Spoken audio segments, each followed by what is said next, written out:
Sir welcome back to our channel reveal GK ना। जैसा कि आपको पता है कि हमारी यहाँ पे एनसीईआरटी की सीरीज चल रही है जिसमें हम क्लास 9 की एनसीईआरटी से हमने यहाँ पे शुरू किया है। और हमने अभी तक केमिस्ट्री और बायोलॉजी, आपको जैसे पता होगा कि क्लास 9 में आपकी एक ही बुक में आपको केमिस्ट्री, बायोलॉजी और फिजिक्स दे रखा है। तो हमने ऑलरेडी यहाँ पे केमिस्ट्री और बायोलॉजी कंप्लीट कर चुके हैं और अभी हम यहाँ पे अपने फिजिक्स वाले पोर्शन पे। और ओवरऑल आपके यहाँ पे जो चैप्टर्स है टोटल यहाँ पे, उसमें से हम यहाँ पे 11 चैप्टर पे हम लोग यहाँ पे पहुंच चुके हैं। ठीक है, तो यहाँ पे आपको जो पूछा जा रहा है यहाँ पे बेसिकली, यहाँ पे जो आपका चैप्टर का नाम है आज जो हम यहाँ पे करने वाले हैं वो है आपका यहाँ पे वर्क एंड एनर्जी। और ये भी आपका one of the most important topics में से एक है जो आपके यहाँ पे generally CDS exam, CAPF exam में यहाँ पे आता है। ठीक है, तो यहाँ पे अगर हम बात करते हैं तो सबसे पहले तो यहाँ पे अगर आप चैनल पे नए आए हो तो प्लीज सब्सक्राइब कर देना, जितना हो सकता है इस वीडियो को शेयर कर देना, वीडियो को लाइक कर देना। और आपको कोई भी डाउट होता है या फिर आपका कोई सजेशन होता है तो वो भी जरूर आप यहाँ पे कमेंट सेक्शन में जरूर बता सकते हो। ठीक है, तो चलो हम लोग यहाँ पे शुरू कर लेते हैं। तो यहाँ पे इस पर्टिकुलर वीडियो में हम यहाँ पे कंप्लीट थ्योरी डिस्कस करने वाले हैं। अब अगले कुछ वीडियोस में हम यहाँ पे सिर्फ थ्योरी पार्ट्स हम लोग यहाँ पे कवर करेंगे अपने यहाँ पे जो एनसीईआरटी बुक्स है चैप्टर वाइज। अब पीवाईक्यूज के लिए आपके लिए मैं यहाँ पे डिस्क्रिप्शन में दो प्लेलिस्ट के मैं लिंक दे रहा हूँ। एक है आपका यहाँ पे सीएफएफ के पीवाईक्यूज और एक है आपका यहाँ पे सीडीएस के पीवाईक्यूज। ठीक है, तो दोनों की प्लेलिस्ट का लिंक मैं आपको यहाँ पे डिस्क्रिप्शन में दे दूंगा, साथ ही साथ आई बटन पे दे दूंगा। तो वहां पे जाके आप चैप्टर वाइज आप यहाँ पे अपने पीवाईक्यूज देख सकते हो, वहां पे मैंने ऑलरेडी यहाँ पे करवा चुके हैं। ठीक है, तो यहाँ पे अगर हम बात करते हैं यहाँ पे सबसे पहले हम लोग यहाँ पे चलो डिस्कशन कर लेते हैं। तो देखो यहाँ पे आपसे क्या बोल रहा है कि अभी तक हमने यहाँ पे मोशन डिस्कस कर लिया। ठीक है, कॉज ऑफ मोशन भी अब तक हम लोग यहाँ पे डिस्कस कर चुके हैं, जहां हमने लॉज ऑफ मोशन देखा था, फोर्स क्या होती है ये भी देखा था, टाइप्स ऑफ मोशन हमने देखा था, सर्कुलर मोशन हो गया, स्ट्रेट लाइन में जो मोशन था वो देखा था। फिर ग्रेविटेशनल हमने यहाँ पे पढ़ा था, तो ग्रेविटेशन में हमने यहाँ पे स्मॉल जी पढ़ा था। ठीक है, कैपिटल जी आपका जो ग्रेविटेशनल कांस्टेंट होता है हमने वो देखा था, फॉर्मूला हमने पढ़ा था एक। ठीक है, तो यहाँ पे हम सब कुछ ये सब पढ़ते हुए आ रहे हैं। अब इस वीडियो में हम इस पर्टिकुलर चैप्टर में बेसिकली हम यहाँ पे क्या कवर करने वाले हैं वो है हमारे यहाँ पे वर्क, एनर्जी और पावर। ठीक है, तो हम इन तीनों चीजों को, इन तीनों फिनोमिना को हम लोग यहाँ पे कवर करने वाले हैं। तो जो मेन फिनोमिना है वो है आपका यहाँ पे वर्क।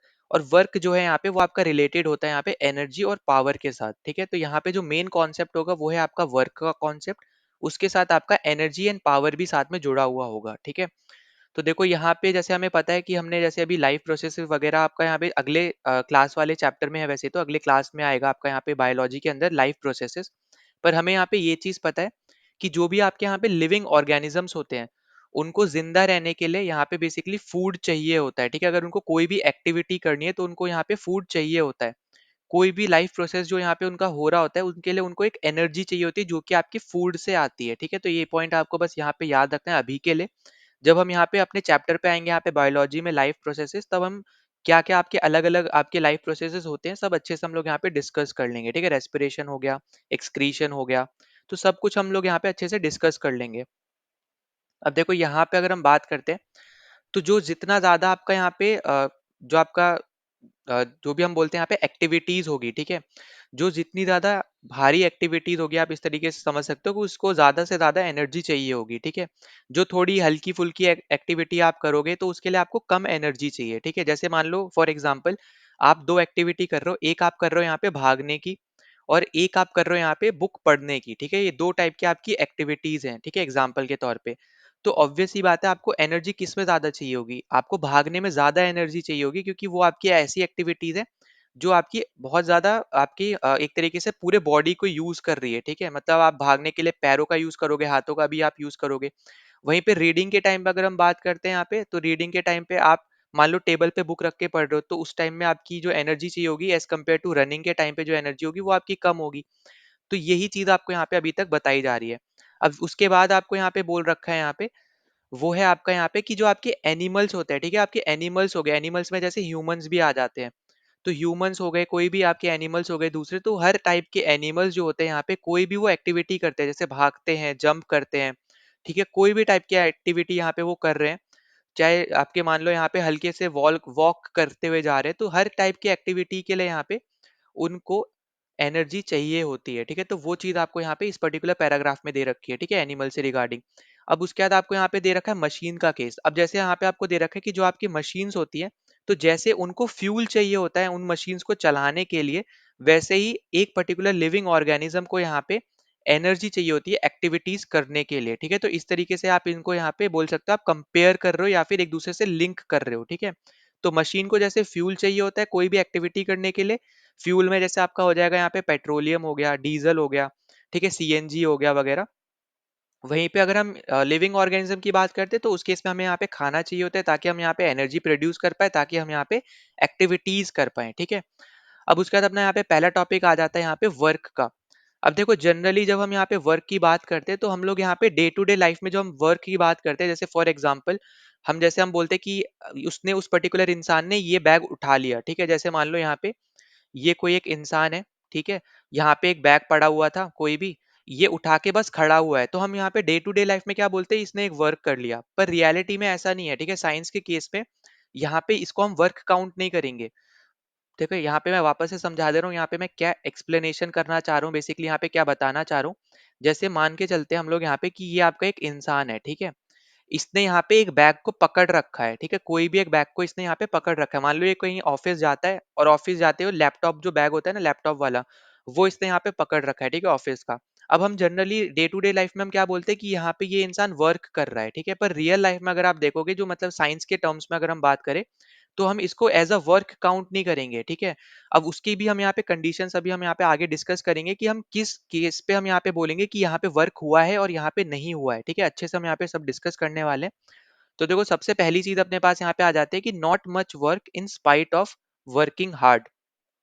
अब इसका मतलब क्या है यहाँ पे, कि जैसे यहाँ पे आपको एग्जांपल दे रखी है कि कोई यहाँ पे आपकी एक लड़की है, वो प्रिपेयर कर रही है एग्जामिनेशन के लिए, ठीक है, जिसमें उसने बहुत ज्यादा टाइम स्पेंड किया है स्टडीज में, जिसमें उसने यहाँ पे बुक्स को रीड किया, ठीक है, ड्रॉ किए डायग्राम्स वगैरह, ऑर्गेनाइज किए उसके थॉट्स, कलेक्ट किए क्वेश्चन पेपर, क्लासेस अटेंड करी, ठीक है, डिस्कशन करी उसने यहाँ पे अपने दोस्तों के साथ, कुछ एक्सपेरिमेंट्स भी उसने यहाँ पे करे। तो अगर आप यहाँ पे देखोगे तो ये बहुत ज्यादा आपकी यहाँ पे एक्टिविटीज ऐसी हैं जिसके लिए आपको यहाँ पे एनर्जी चाहिए होगी, ठीक है। इन कॉमन अगर हम यहाँ पे बात करते हैं, तो यहाँ पे आपको बस सिंपली यहाँ पे ये समझना है कि वर्किंग हार्ड से मतलब हमारा यहाँ पे ये नहीं है कि उसने यहाँ पे काम किया है, ठीक है। अगर हम जैसे यहाँ पे अगर आप देखोगे तो in common, she is working hard, all this hard work में involve very little work if we go by scientific definition of work. तो वही मैं आपको बोलना चाह रहा हूँ कि जैसे मान लो आप कोई भी ऐसी एक्टिविटीज कर रहे हो, जैसे यहाँ पे आपको जो एक्टिविटीज दे रखी है इस लड़की के केस में कि आप यहाँ पे किसी एग्जाम के लिए आप प्रिपेयर कर रहे हो, तो आपने यहाँ पे ये सब एक्टिविटीज करी।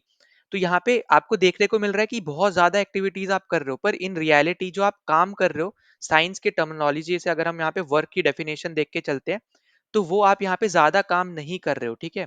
डे टू डे लाइफ में आप बोल सकते हो कि हाँ मैं बहुत ज्यादा काम कर रहा हूँ, पर साइंस के टर्मिनोलॉजी के हिसाब से अगर हम वर्क की डेफिनेशन पे जाएंगे, तो उसके हिसाब से आपका यहाँ पे एज सच इतना ज्यादा काम नहीं है ये, ठीक है। वो कौन सी डेफिनेशन से सब डिस्कस करेंगे, तो अभी यहाँ पे कंफ्यूज मत होना, जो मैं बस अभी बता रहा हूँ इस पे बस फोकस करना, ठीक है।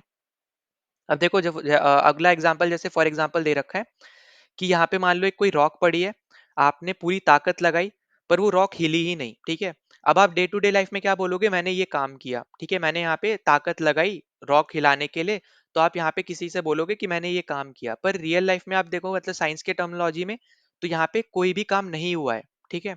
अब कैसे काम नहीं हुआ है, एक एग्जाम्पल के तौर पे बता दे रहा हूँ, क्योंकि आपने जो इस रॉक पे अपनी ताकत लगाई वो अपनी जगह से हिली ही नहीं है, ठीक है, डिस्प्लेस ही नहीं हुई है, कहीं पे गई नहीं है।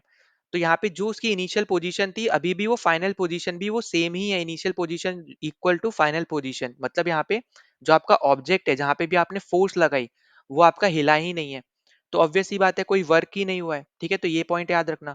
तो आपका यहाँ पे ना तो डिस्प्लेसमेंट आपको देखने को मिल रहा है, मतलब यहाँ पे कोई भी चीज आपके यहाँ पे जो रॉक है वो डिस्प्लेस ही नहीं हुई है, ठीक है, डिस्प्लेसमेंट हमें यहाँ पे देखने को नहीं मिल रहा है। तो यहाँ पे जो डिस्प्लेसमेंट है बेसिकली इस केस में वो आपका जीरो है, क्योंकि आपका इनिशियल और फाइनल दोनों पोजीशन आपकी यहाँ पे इक्वल है, सेम है, ठीक है। फिर आगे आपको दे रखा है यहाँ पे, जो मैंने आपको जैसे दे रखा था यहाँ पे जो एग्जाम्पल, कि यहाँ पे कोई लड़का है वो हाथ में एक बैग लेके खड़ा है, तो यहाँ पे आपको बस दे दिया कि यहाँ पे मान लो कोई एक इंसान है और यहाँ पे वो खड़ा है अपने सर के ऊपर बैग लेके, जैसे फॉर एग्जांपल कुली जो होते हैं, ठीक है, कुली जो होते हैं वो अपने यहाँ पे बैग्स को जैसे लेके जाते हैं। तो जैसे हम मान लेते हैं वो अभी चल नहीं रहे हैं, ठीक है, बस खड़े हुए हैं। तो जब खड़े हुए हैं और बैग लेके खड़े हैं, तो हम यहाँ पे बोलते हैं कि ये काम कर रहे हैं, उसने उन्होंने अपने ऊपर बैग रख रखा है, वो बेसिकली यहाँ पे वर्क कर रहे हैं। पर इन साइंस के टर्मिनोलॉजी में ये काम नहीं माना जाएगा, ठीक है। तो बेसिकली यहाँ पे क्योंकि कोई भी मूवमेंट नहीं हो रही है, कोई भी यहाँ पे चीज डिस्प्लेस नहीं हो रही है, कोई भी डिस्प्लेसमेंट हमें देखने को नहीं मिल रहा है, जो वर्क है वो हमारा यहाँ पे जीरो रहने वाला है।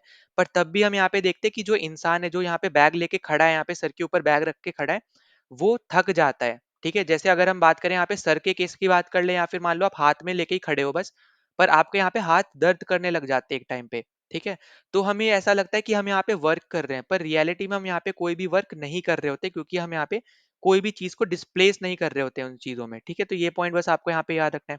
अब देखो वर्क कैसे हम यहाँ पे बोलेंगे कि कर रहे होंगे, जैसे हम यहाँ पे कोई भी स्टेयरकेस हम जब चढ़ते हैं, ठीक है? माउंटेन्स पे जब चढ़ जाएँगे, चल रहे होंगे, जब भाग रहे होंगे, ठीक है? या फिर कोई पेड़ पे चढ़ रहे होंगे, तब हम इस केस में बोलेंगे कि हमने यहाँ पे काम किया है, ठीक है? तो यहाँ पे ये चीज़ याद रखना कि इस केस में आप यहाँ पे बोल सकते हो, यहाँ पे आपका अप्लाई कर जाएगा कि आपने काम किया है। पर जो अभी तक हमने ऊपर डिस्कस करते हुए हम आ रहे थे, उन सब केसेस में आप नहीं बोल सकते हो कि आपने काम किया है, ठीक है? अब देखो हम यहाँ पे डिस्कस करेंगे कि यहाँ पे क्या कंडीशंस होती है जिसकी वजह से हम यहाँ पे बोल सकते हैं कि हमने काम किया है। तो यहाँ पे आपका है ये सेकंड टॉपिक, ठीक है? वो है आपका यहाँ पे साइंटिफिक कॉन्सेप्शन ऑफ वर्क। अब देखो यहाँ पे आपको कुछ एग्जांपल्स दे रखे हैं, समझाने के लिए एग्जांपल्स दे रखे हैं। तो पहला आपको यहाँ पे जैसे दे रखा है, push a payable lying on a surface, मतलब यहाँ पे कोई एक छोटा सा पत्थर है, ठीक है? वो आपने एक सरफेस पे आपने देखा, उसको आपने पुश किया, ठीक है? तो आपने देखा कि आपका जो पेबल है, मतलब जो पत्थर है, जो स्टोन है, वो आपका मूव कर गया, एक पर्टिकुलर डिस्टेंस से दूसरे पर्टिकुलर डिस्टेंस पे चला गया। जैसे मान लो ये आपका सरफेस है, यहाँ पे ये पत्थर पड़ा हुआ था, छोटा-सा स्टोन पड़ा हुआ था, आपने इसको पुश किया या फिर मान लो लात से मारा, और वो आगे जाके इस पर्टिकुलर पोजीशन पे आ गया, ठीक है? तो आप अब आपको यहाँ पे क्लियरली दिख रहा है कि आपकी इनिशियल पोजीशन तो ये थी, पर फाइनल पोजीशन अब ये है। तो आपको क्लियरली पता चल रहा है कि यहाँ पे डिस्प्लेसमेंट हुआ है, ठीक है? आपका क्योंकि इनिशियल पोजीशन सेम नहीं है फाइनल पोजीशन से, तो यहाँ पे आपको क्लियरली पता चल रहा है कि आपका यहाँ पे डिस्प्लेसमेंट हुआ है। तो इसको आप एज़ अ वर्क काउंट करोगे, ठीक है? फिर दूसरा एग्जांपल दे रखा है, girl pools a trolley and a trolley moves through a distance. आपने यहाँ पे जैसे मान लो यहाँ पे कोई भी एक लड़का या लड़की है, आप जैसे मार्केट में जाते हो तो आपने देखा होगा कि यहाँ पे ट्रॉलीज लगी होती है ना?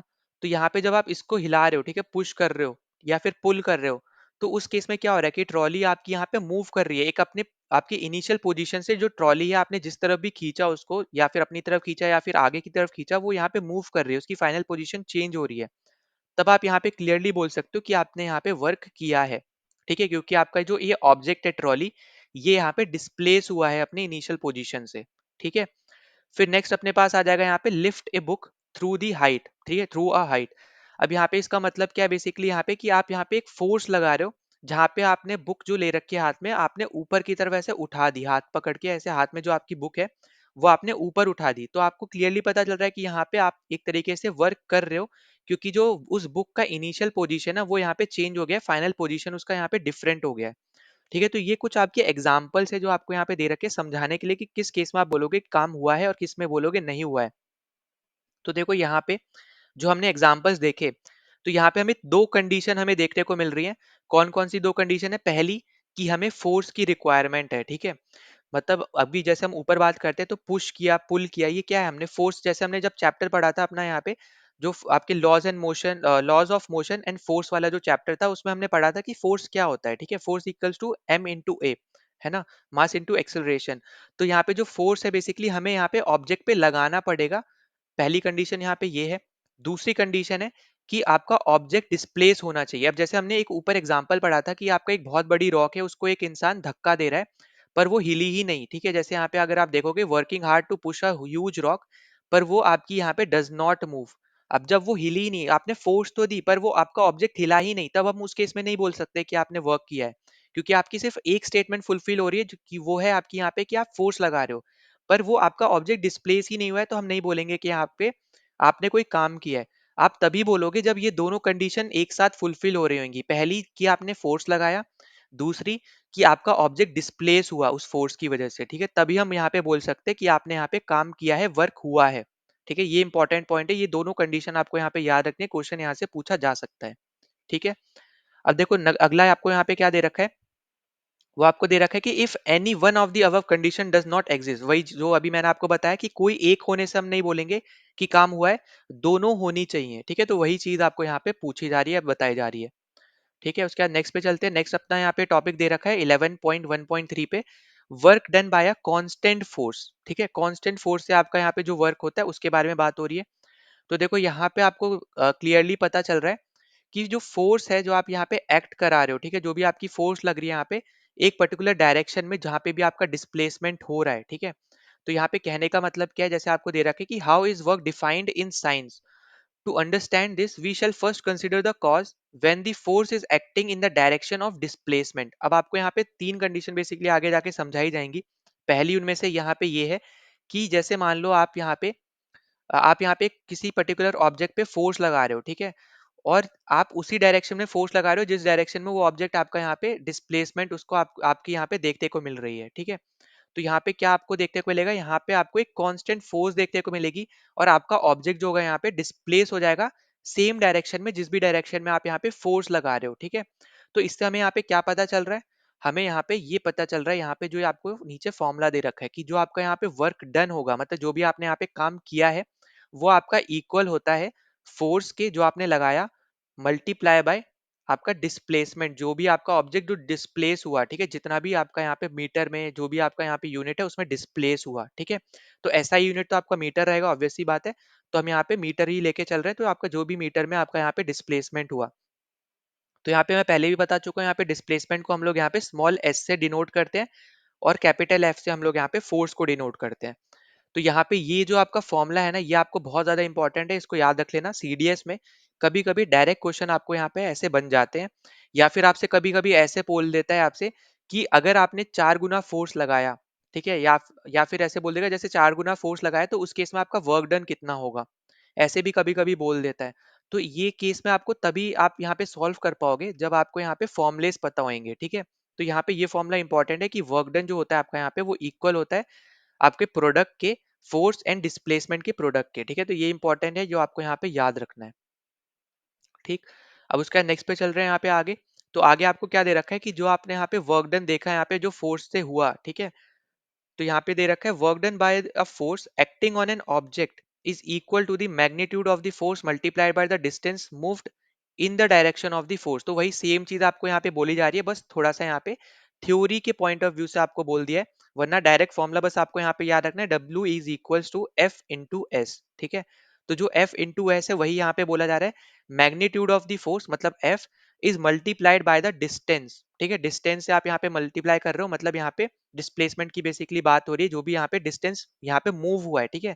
यहाँ पे हम डिस्टेंस नहीं बोल रहे, हम यहाँ पे बोल रहे हैं कि जितना डिस्टेंस उसने मूव किया इनिशियल से फाइनल के बीच का जो डिफरेंस है उसको हम बोल रहे हैं एज अ डिस्टेंस। तो वो आपका क्या हो जाता है, वो तो आपका डिस्प्लेसमेंट होता है, तो वही हम यहाँ पे बोल रहे हैं, वो आपका हो जाएगा यहाँ पे एस, ठीक है। अब अगर मान लो यहाँ पे कि आपका यहाँ पे, अच्छा ये भी याद रखना है, यहाँ पे इसको स्टार मार्क कर लेना कि जो आपका यहाँ पे वर्क होता है उसके पास सिर्फ और सिर्फ मैग्नीट्यूड होता है, ठीक है, डायरेक्शन नहीं होती है। ये इंपॉर्टेंट पॉइंट है, ये याद रखना है आपको कि मैग्नीट्यूड नहीं होता है इसके पास, और मैग्नीट्यूड होता है इसके पास, डायरेक्शन नहीं होती है, ठीक है। तो इसको आप यहाँ पे स्केलर क्वांटिटी काउंट कर सकते हो, ठीक। अब यहाँ पे आपको नीचे दे रखा है कि अगर मान लो आपका फोर्स 1 न्यूटन है और आपका यहाँ पे जो डिस्प्लेसमेंट हुआ वो 1 न्यूटन हुआ, तो ऑब्वियस सी बात है एफ इंटू एस करोगे 1 इंटू 1 आएगा, तो आपका यहाँ पे जो वर्क डन आएगा वो भी आपका 1 आएगा, ठीक है।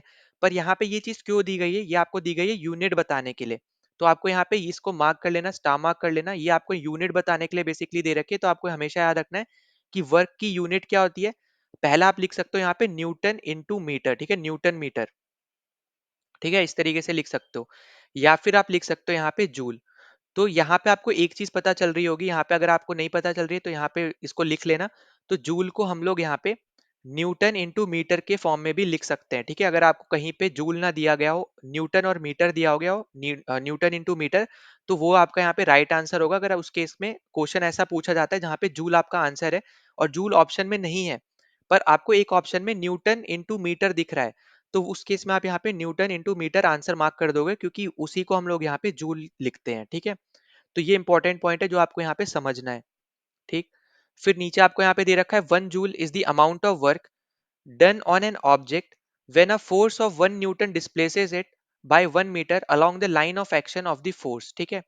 तो यहाँ पे आपको क्या दे रखा है कि आपका जो 1 जूल है बेसिकली यहाँ पे जो आपका अमाउंट ऑफ वर्क है जो आपने यहाँ पे किया, जो आपके ऑब्जेक्ट ने किया, तो वो आपका यहाँ पे क्या है, 1 न्यूटन जो फोर्स है जिसने यहाँ पे 1 मीटर ऑफ डिस्टेंस यहाँ पे बेसिकली यहाँ पे डिस्प्लेस किया है, ठीक है। 1 मीटर को यहाँ पे उस ऑब्जेक्ट को यहाँ पे डिस्प्लेस किया है एक पर्टिकुलर यहाँ पे फोर्स के डायरेक्शन में, ठीक है।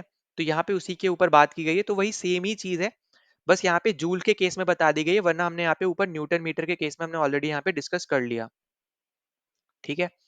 फिर नीचे आपको यहाँ पे एक एग्जाम्पल दे रखा है, तो यहाँ पे आपको क्या दे रखा है, अ force of 5 Newton is acting on an object The object is displaced through 2 meter in the direction of force.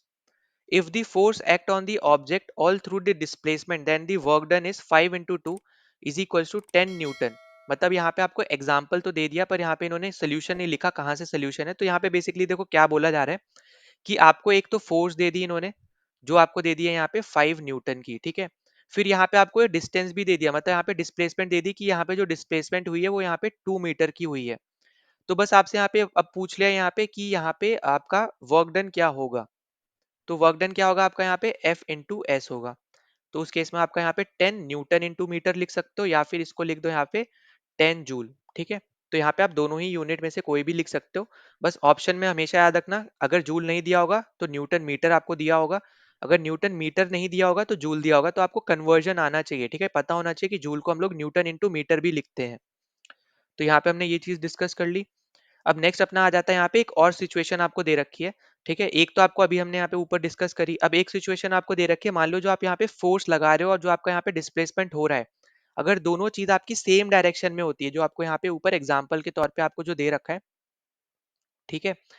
तो अगर आपके यहाँ पे सेम डायरेक्शन में आपको फोर्स भी दिख रही है और डिस्प्लेसमेंट भी दिख रहा है, तो उस केस में आपका जो वर्क डन होगा ना, आप हमेशा पॉजिटिव लेके चलोगे, ठीक है. तो आप यहाँ पे क्या होगा, जैसे आपको पता है वर्क डन हो जाएगा आपका फोर्स इनटू डिस्प्लेसमेंट, और जो आपका यहाँ पे वर्क डन बाय फोर्स होगा वो आपका यहाँ पे पॉजिटिव होगा, ठीक है. ये इंपॉर्टेंट पॉइंट है जो आपको यहाँ पे याद रखना. पॉजिटिव कब होगा, जब आपका डिस्प्लेसमेंट और फोर्स दोनों सेम डायरेक्शन में लग रहे होंगे, ठीक है. तो जो कि आपको यहाँ पे एग्जांपल के तौर पे भी यहाँ पे दे रखा है, ठीक है. तो यहाँ पे सेम डायरेक्शन में आपको यहाँ पे फोर्स लग रही है और सेम डायरेक्शन में आपको यहाँ पे डिस्प्लेसमेंट नजर आ रही है, ठीक है. तो यहाँ पे आप देख भी पाओगे, baby pulling a toy car parallel to the ground as shown in figure 11.4, ठीक है. तो इसी के बारे में आपकी बात हो रही है. फिर अगला यहाँ पे जो दे रखा है यहाँ पे इंपॉर्टेंट, वो है आपको जैसे पता चल रहा है यहाँ पे कि ऊपर वाले केस में तो आपका यहाँ पे हो जाएगा यहाँ पे यूनिफॉर्म वेलोसिटी में अगर हम बात करते हैं, ठीक है. तो यहाँ पे आपको जैसे एक टर्म दे रखी है रिटार्डिंग फोर्स. अब देखो यहाँ पे ये टर्म आपको लग रहा होगा क्या ही टर्म दे दी, ठीक है, पर यहाँ पे सिंपल सी टर्म है. यहाँ पे रिटार्डिंग फोर्स मतलब क्या होता है, ऐसी कोई फोर्स जो आप अपोजिट डायरेक्शन में लगा रहे हो, ठीक है. जैसे अभी हमने पिछले कंडीशन में क्या बात की कि आपकी फोर्स और डिस्प्लेसमेंट सेम डायरेक्शन में लग रही है, पर यहाँ पे क्या होगा, रिटार्डिंग फोर्स मतलब हो गया कि आपकी डिस्प्लेसमेंट जिस डायरेक्शन में हो रहा है उसके अपोजिट डायरेक्शन में आप फोर्स लगा रहे हो, ठीक है. मतलब यहाँ पे डिस्प्लेसमेंट और आपकी फोर्स के बीच में 180 डिग्री का एंगल होगा, ठीक है. कहने का मतलब है यहाँ पे कि यहाँ पे कुछ इस तरीके से आपको देखने को मिलेगा. यहाँ पे आपका डिस्प्लेसमेंट हो रहा होगा मान लो इस डायरेक्शन में, तो आपका फोर्स जो है यहाँ पे वो इस डायरेक्शन में लग रहा होगा, और यहाँ पे जो आपका एंगल बनेगा वो 180 डिग्री का बनेगा, ठीक है. तो ये इंपॉर्टेंट पॉइंट है जो आपको यहाँ पे याद रखना है, ठीक. और इस केस में जो आप यहाँ पे वर्क डन लोगे, तो इस केस में जो आपका वर्क डन होगा वो आपका यहाँ पे होगा F इंटू एस, पर यहाँ पे जो होगा आपका नेगेटिव साइन के साथ, क्योंकि आपका यहाँ पे अपोजिट डायरेक्शन में दोनों चीजें लग रही हैं, ठीक है. तो यहाँ पे याद रखना, दोनों चीज वापस बता रहा हूँ. सेम डायरेक्शन में अगर फोर्स और डिस्प्लेसमेंट हो तो पॉजिटिव रहेगा, अगर अपोजिट डायरेक्शन में हो तो आपका नेगेटिव साइन के साथ आएगा, ठीक है. और हमें यहाँ से ये चीज पता चल रही है कि आपका जो वर्क डन होता है वो पॉजिटिव भी हो सकता है और नेगेटिव भी हो सकता है, जो अभी हमने ऊपर दोनों कंडीशन पढ़ी. तो ये सब इंपॉर्टेंट पॉइंट्स है, छोटे छोटे पॉइंट्स है जो आपको यहाँ पे याद रखने हैं. तो यहाँ पे ऐसा भी क्वेश्चन बन सकता है कि वर्क डन सिर्फ पॉजिटिव होता है, सिर्फ नेगेटिव होता है, दोनों होता है, या फिर एक भी नहीं होता है, सिर्फ जीरो होता है. तो उस केस में आपको यहाँ पे ये स्टेटमेंट पता होना चाहिए, और एग्जाम्पल जो आपको ऊपर दे रखे हैं ये पता होना चाहिए, ठीक है. बहुत ज्यादा इंपॉर्टेंट पॉइंट है, क्वेश्चन कहीं से भी बन सकता है, ठीक है. तो यहाँ पे हमें जैसे पता चल गया यहाँ पे वर्क डन आपका यहाँ पे पॉजिटिव भी हो सकता है, नेगेटिव भी हो सकता है. फिर नीचे आपको एक एग्जांपल दे रखा है, a potter lifts a luggage of 15 kg from the ground and puts it on his head 1.5 meter above the ground. Calculate the work done by him on the luggage. अब देखो यहाँ पे मास दे दिया 15 केजी, डिस्प्लेसमेंट हमें पता चल गया यहाँ पे 1.5, जो कि उसके यहाँ पे जो हम जैसे हम यहाँ पे आपको दे रखा है कि उसका हेड जो है बेसिकली 1.5 मीटर अबव है यहाँ पे ग्राउंड से, क्योंकि उसने एक सर पे अपने रखा है, ठीक है, वो बैग. तो ऑब्वियस सी बात है कि उसका जो सर है वो यहाँ पे ग्राउंड से 1.5 मीटर अवे है, ऊपर है. तभी आपका यहाँ पे जो डिस्प्लेसमेंट है वो 1.5 मीटर का आया, ठीक है. अब उसके बाद आपको यहाँ पे वर्क डन का फॉर्मूला लगाना है F इंटू एस. अब F का हमने यहाँ पे एक, जब आपने यहाँ पे ग्रेविटेशन पढ़ा होगा, ठीक है, यहाँ पे तो उसमें मैंने आपको बता रखा था, जैसे आपका यहाँ पे F इंटू एम ए होता है, तो यहाँ पे जब आपके यहाँ पे एक्सेलरेशन ड्यू टू ग्रेविटी की बात करेंगे तो F is equals to m into g भी हम यहाँ पे लिखते हैं, ठीक है, इसको. तो उसी केस में हमें यहाँ पे देखो ये सब चीजें हमें याद होनी चाहिए, किस किस तरीके से हम यहाँ पे फोर्स निकाल सकते हैं. एक होता है एफ एम इंटू ए, एक होता है एम इंटू जी, ठीक है. तो इस तरीके से भी आपको यहाँ पे याद रखना है. तो यहाँ पे हम एम इंटू जी इंटू एस यूज करेंगे, ठीक है. तो यहाँ पे हमने देखो हमने यहाँ पे जी ही क्यों यूज किया बेसिकली यहाँ पे, क्योंकि ग्रेविटेशन फोर्स भी यहाँ पे लग रही है, ठीक है। और दूसरी चीज कि हमें यहाँ पे अलग से कोई एक्सेलरेशन हमें अलग से नहीं दे रखा है, तो हमें यहाँ पे gravity acceleration due to gravity हमें यहाँ पे मान के चलना है। और क्योंकि हमें यहाँ पे वैल्यू नहीं दे रखी है, तो हम यहाँ पे 10 लेके चलेंगे, ठीक है। अगर आपको वैल्यू दे रखी है, स्पेसिफाई कर रखी है, तो आप 9.8 मीटर पर सेकंड आप यहाँ पे जो होती है वही आप यहाँ पे लेके चलोगे, ठीक है। मीटर पर सेकंड स्क्वायर, ठीक है। तो यहाँ पे अगर हम बात करते हैं यहाँ पे, तो 15 KG into 10 metre per second square, और उसको मल्टीप्लाई कर दो 1.5 से, इसको सॉल्व करोगे तो आपके पास आंसर आएगा यहाँ पे 225 न्यूटन मीटर या फिर 225 आपका जूल, ठीक है। तो यहाँ पे जो आपका वर्क डन होगा वो आपका 225 जूल या फिर 225 न्यूटन मीटर आपका यहाँ पे आंसर आ जाएगा। तो बहुत सिंपल से आपके यहाँ पे क्वेश्चन है, बस यहाँ पे यही चीज पता होनी चाहिए कि आप किस किस तरीके से आप यहाँ पे फोर्स को निकाल सकते हो, तो आप इजिली यहाँ पे सॉल्व कर जाओगे अपने क्वेश्चन। नेक्स्ट टॉपिक अपने को यहाँ पे दे रखा है एनर्जी, ठीक है। तो यहाँ पे आपको जैसे पता है कि आपकी यहाँ पे जो लाइफ है, ठीक है, उसमें आपको एनर्जी की बहुत ज्यादा रिक्वायरमेंट है, तभी आप यहाँ पे एक्टिविटीज, कोई भी टाइप की एक्टिविटीज आप तभी कर पाओगे, जैसे अभी तक हम लोग यहाँ पे डिस्कस करते हुए यहाँ पे आ रहे हैं। अब अगर हम यहाँ पे बात करें बिगेस्ट सोर्स की, तो आपका बिगेस्ट सोर्स हो जाएगा यहाँ पे सन, ठीक है। उसी में आप यहाँ पे जोड़ सकते हो यहाँ पे जो आपके न्यूक्लाइज होते हैं एटम के, उनसे भी आप यहाँ पे एनर्जी लेते हो। तो देखो अगर हम डे टू डे लाइफ की बात करते हैं यहाँ पे, तो डे टू डे लाइफ में हम लोग यहाँ पे एनर्जी को बहुत ज्यादा हम लोग यहाँ पे यूज करते हैं, पर साइंस के टर्म्स में वापस से वही सेम चीज यहाँ पे डेफिनाइट और प्रिसाइज मीनिंग के साथ यहाँ पे एनर्जी का यहाँ पे मीनिंग आता है। तो देखो जैसे अगर हम यहाँ पे बात करें कुछ एग्जाम्पल्स के साथ, ठीक है, तो हम यहाँ पे ऊपर चलते हैं। सबसे पहले तो यहाँ पे आपको कुछ एग्जाम्पल्स भी दे रखे हैं। तो अगर आप यहाँ पे देखोगे, hammer fall on the nail placed on a piece of wood, it drives the nail into the wood. We have also observe children winding a toy, ठीक है, and when the toy is placed on the floor it starts moving. मतलब यहाँ पे जो आपके ऐसे खिलौने होते हैं जब जिसको आप यहाँ पे पीछे की तरफ ऐसे खींचते हो और फिर खुद चलने लग जाते हैं, इस तरीके से आप मान लो, ठीक है। तो बेसिकली यहाँ पे क्या हो रहा है, यहाँ पे ऐसी कोई भी चीज जिसके पास एबिलिटी है टू डू वर्क, ठीक है, मतलब यहाँ पे ऐसे कोई भी चीज या ऐसा कोई भी ऑब्जेक्ट जिसके पास कैपेबिलिटी है, ठीक है, या फिर एबिलिटी है काम करने की, तो उसके पास एनर्जी होती ही होती है, ठीक है। तो ये चीज याद रखना, जैसे अगर हम ह्यूमन बीइंग की बात करते हैं, तो हमारे अंदर कैपेबिलिटी है कि हम यहाँ पे काम कर सकते हैं, तो ऑब्वियस सी बात है कि हमारे अंदर वो एनर्जी होगी, ठीक है। एनर्जी होगी तभी हम यहाँ पे काम कर सकते हैं, ठीक है। आई होप कि समझ में आ रहा है आपको यहाँ पे। तो यहाँ पे एनर्जी क्या होती है, एनर्जी होती है यहाँ पे कैपेबिलिटी होती है बेसिकली, ठीक है, ऑफ डूइंग वर्क। तो आपको यहाँ पे क्लियरली दिख जाएगा यहाँ पे कि object having a capability to do work is said to possess energy, ठीक है। तो इसको स्टार मार्क कर लेना। फिर आगे आपको क्या दे रखा है, object which does the work loses energy and the object on which the work is done gains energy. तो यहाँ पे ये भी इंपॉर्टेंट पॉइंट है कि मान लो दो ऑब्जेक्ट है, एक ऑब्जेक्ट ने यहाँ पे एनर्जी लगाई दूसरे की तरफ, तो जिस ऑब्जेक्ट ने यहाँ पे एनर्जी लगाई है उससे वो एनर्जी हट जाएगी, मतलब यहाँ पे वो एनर्जी लूज कर देगा, और जिस पे लगी है वो एनर्जी यहाँ पे गेन कर लेगा, ठीक है। तो ये भी इंपॉर्टेंट पॉइंट है, इसके ऊपर भी क्वेश्चन बन सकता है, तो ये भी आपको यहाँ पे याद रखना है। और यहाँ पे एक चीज याद रखना है कि एनर्जी आपकी यहाँ पे चेंज नहीं हो रही है, अगर आप ध्यान से देखो तो यहाँ पे आपके जो लॉ है, ठीक है, law of conservation of energy, वो आपका यहाँ पे यूज हो जाएगा। क्योंकि आपने यहाँ पे जो दो ऑब्जेक्ट लिए, तो एक ऑब्जेक्ट से जो आपकी एनर्जी है वो दूसरे ऑब्जेक्ट में चली जा रही है, क्योंकि पहला वाला ऑब्जेक्ट आपका लूज कर जा रहा है एनर्जी, दूसरा वाला आपका गेन कर जा रहा है। तो यहाँ पे जो आपकी एनर्जी है वो यहाँ पे कंजर्व है, ठीक है, कांस्टेंट है। तो इसलिए हम लोग यहाँ पे लॉ बोलते हैं, हम लोग यहाँ पे law of conservation of energy, ठीक है, जहाँ पे आपकी जो एनर्जी है वो यहाँ पे कंजर्व है, मतलब कि कांस्टेंट है, ठीक है, सिस्टम में। अब अगर हम उसके आगे बात करते हैं, तो object with energy do work, मतलब यहाँ पे बेसिकली बोला जा रहा है कि हाउ एन ऑब्जेक्ट जिसके पास एनर्जी है वो यहाँ पे काम कैसे करता है। तो देखो यहाँ पे आपको दे रखा है, an object that possesses energy can exert a force on another object. जैसा अभी हम ऊपर डिस्कस करते आ रहे हैं कि उसको पहले फोर्स लगाना पड़ेगा, ठीक है। फोर्स जैसे ही वो लगाएगा जिस ऑब्जेक्ट पे, तो उसके पास जो एनर्जी है वो यहाँ पे अपनी एनर्जी लूज कर जाएगा, और जिस पे वो लगा रहा है वो यहाँ पे वो वाला जो ऑब्जेक्ट है वो यहाँ पे गेन कर जाएगा एनर्जी, और जिसकी वजह से वो यहाँ पे मूव कर सकता है आगे, ठीक है। तो अभी तक हम लोग यहाँ पे वर्क अच्छे से डिस्कस कर चुके हैं। तो आपको अभी उससे भी आइडिया लग रहा होगा कि आपका जो वर्क होता है वो फोर्स इनटू डिस्प्लेसमेंट होता है, तो वहां पे भी हमें जब फोर्स चाहिए, ठीक है, और आपका एनर्जी बता ही ये रहा है कि आपकी जो कैपेबिलिटी है ऑफ डूइंग वर्क, ठीक है, तभी तो उसके अंदर एनर्जी होगी ना। तो वही सेम चीज यहाँ पे बताई जा रही है, ठीक है। फिर नेक्स्ट आपको यहाँ पे नीचे क्या दे रखा है, तो आपको यहाँ पे दे रखा है यूनिट, ठीक है। तो यहाँ पे यूनिट भी याद रख लेना, इसको स्टार मार्क कर लेना। तो यूनिट जो आपकी यहाँ पे वर्क की होती है जूल, वही आपकी यहाँ पे एनर्जी की भी होती है।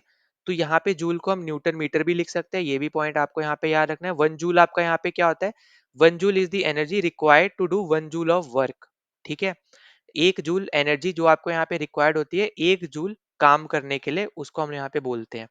अब उसके अलावा आपको यहाँ पे जैसे टर्म्स दे रखी हैं, आपको इस तरीके से भी क्वेश्चन पूछे जाते हैं, 1 केजे करके क्या होता है, तो ये आपका होता है बेसिकली यहाँ पे 1 किलो जूल। 1 किलो जूल मतलब हो गया, किलो मतलब हो गया 1000, ठीक है, तो 1000 जूल, 1 किलो जूल मतलब 1000 जूल। तो इस केसेस पे भी यहाँ पे आपसे क्वेश्चंस बनते हैं, ठीक है, न्यूमेरिकल में। फिर आपको यहाँ पे नेक्स्ट टॉपिक दे रखा है फॉर्म्स ऑफ एनर्जी। अब देखो यहाँ पे हमारे पास बहुत ज्यादा फॉर्म्स ऑफ एनर्जी है, different different forms of energy है, जिसमें सबसे ज्यादा आपकी यहाँ पे इंपॉर्टेंट है kinetic energy and potential energy. ठीक है, तो यहाँ पे सबसे ज्यादा इंपॉर्टेंट कौन सी है, काइनेटिक एनर्जी और पोटेंशियल एनर्जी, और ये दोनों आपकी यहाँ पे मैकेनिकल एनर्जी में आती है। तो कभी कभी यहाँ पे थ्योरी वाइज में भी आपसे यहाँ पे थ्योरी क्वेश्चन में भी आपसे पूछा जा सकता है कि पोटेंशियल एनर्जी किस टाइप की एनर्जी होती है। ठीक है, तो उस केस में आप यहाँ पे मैकेनिकल एनर्जी क्लिक कर दोगे, मतलब यहाँ पे राइट कर दोगे, ठीक है, उसको मार्क कर दोगे। तो पोटेंशियल एनर्जी, काइनेटिक एनर्जी हम यहाँ पे बोलते हैं मैकेनिकल एनर्जी। फिर उसके अलावा हमारे पास हीट एनर्जी है, light energy, chemical energy, electrical energy, ये सब टाइप के हमारे पास और भी डिफरेंट डिफरेंट एनर्जीज होती हैं। फिर उसके बाद आगे अगर हम बात करते हैं यहाँ पे, तो आपको यहाँ पे साइंटिस्ट दे रखे हैं जेम्स प्रेस्कॉट जूल, ठीक है, जिनके बेसिस, जिनके ऊपर बेसिकली यहाँ पे आपके वर्क और एनर्जी की जो एसआई यूनिट है वो यहाँ पे रखी गई है, इनके नाम के ऊपर रखी गई है। तो उनके बारे में यहाँ पे बताया जा रहा है। तो इन्होंने यहाँ पे कंट्रीब्यूट किया है इलेक्ट्रिसिटी और थर्मोडायनेमिक्स में। साथ ही साथ इन्होंने यहाँ पे law of conservation of energy को यहाँ पे कंप्लीटली अपनी तरफ से एक्सपेरिमेंट किया है, ठीक है, वेरीफाई किया है यहाँ पे कि हाँ ऐसी चीज होती है, ठीक है, कंजर्व रहती है एनर्जी, कांस्टेंट रहती है यहाँ पे एक पर्टिकुलर सिस्टम में। फिर उसके साथ साथ यहाँ पे इन्होंने क्या किया, law for the heating effect of electric current यहाँ पे इन्होंने दिया है। ठीक है, तो इन्होंने क्या दिया यहाँ पे, heating effect of electric current का यहाँ पे इन्होंने लॉ दिया है। तो वो जब आएगा हम तब डिस्कस कर लेंगे। ठीक है, तो अभी के लिए बस आपको ये चीज पता होना चाहिए कि यहाँ पे इन्होंने क्या चीज दे रखी है। ठीक है, फिर अब उसके बाद अपना यहाँ पे अगला टॉपिक आ जाएगा यहाँ पे काइनेटिक एनर्जी, जो आपका यहाँ पे एक आप इस तरीके से समझ सकते हो कि एनर्जी के टॉपिक में सबसे ज्यादा इंपॉर्टेंट अगर कोई टॉपिक है वो है आपका यहाँ पे काइनेटिक एनर्जी का टॉपिक, क्योंकि इसके ऊपर एग्जामिनर बहुत क्वेश्चन पूछता है। अगर आपने मेरे सीडीएस के पीवाईक्यूज देखे होंगे तो वहां पे आपको क्लियरली पता चल गया होगा कि कितने ज्यादा क्वेश्चन आपको यहाँ पे इस चैप्टर से, इस सिंगल टॉपिक से पूछे जाते हैं। ठीक है, वर्क एंड पावर में, वर्क एंड एनर्जी पावर जो आप चैप्टर का नाम बोल लो, तो उसमें आपका इस ये वाला जो टॉपिक है काइनेटिक एनर्जी, इससे आपसे बहुत ज्यादा क्वेश्चंस पूछे जाते हैं। ठीक है, तो आपको यहाँ पे सीएफएफ की तैयारी करो उसके लिए भी आपको ये टॉपिक आना चाहिए, और सीडीएस के लिए तो यहाँ पे बहुत ज्यादा जरूरी हो जाता है। ठीक है, तो देखो अब यहाँ पे आपको कुछ एक्टिविटीज दे रखे हैं, तो हम इस पे जाएंगे नहीं। तो यहाँ पे आपको देखो क्या दे रखा है काइनेटिक एनर्जी में।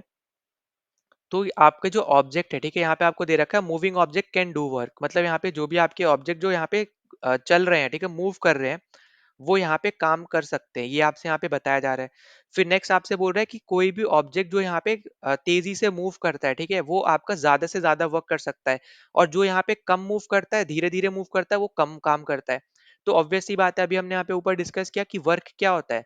वर्क होता है पहला तो फोर्स लग रही हो, दूसरा कि डिस्प्लेसमेंट हमें देखने को मिल रहा है। तो ऑब्वियस सी बात है कि अगर मान लो कोई ऐसी चीज है जो बहुत तेजी से मूव कर रही है, बहुत तेजी से आगे जा रही है, ठीक है, जैसे हम मान लेते हैं यहाँ पे कि आपका ये एक ऑब्जेक्ट है ए, और ये वाला एक ऑब्जेक्ट है यहाँ पे बी। अब मान लो यहाँ पे बहुत तेजी से मूव कर रही है यहाँ पे, और यहाँ तक वो पहुंच गई। ठीक है, तो ऑब्वियस सी बात है इसने यहाँ पे यहाँ तक पहुंचने में ए डैश हम लोग इसको मान लेते हैं, तो यहाँ पे ये आपका क्या हो जाएगा, डिस्प्लेसमेंट हो जाएगा, इनिशियल माइनस आपका फाइनल। ठीक है, बहुत ज्यादा डिफरेंस है आपका यहाँ पे, तो ऑब्वियस सी बात आ जाएगी यहाँ पे। वहीं पे अगर हम बात करें यहाँ पे बी वाले की, ठीक है, बी मान लो आपका यहाँ पे बहुत धीरे धीरे मूव कर रहा है और यहाँ तक आ पाया वो। ठीक है, तो इस केस में आपको पता चल रहा है यहाँ पे सिंपल कि आपका यहाँ पे जो डिस्प्लेसमेंट है, वो आपका यहाँ पे क्या है, डिस्प्लेसमेंट आपका यहाँ पे बहुत कम है। ठीक है, तो आप यहाँ पे क्या बोलोगे कि आपका यहाँ पे जो डिस्प्लेसमेंट है सेकंड वाले ऑप्शन में आपका यहाँ पे कम है, और पहले वाले में आपका यहाँ पे क्या है, ज्यादा है।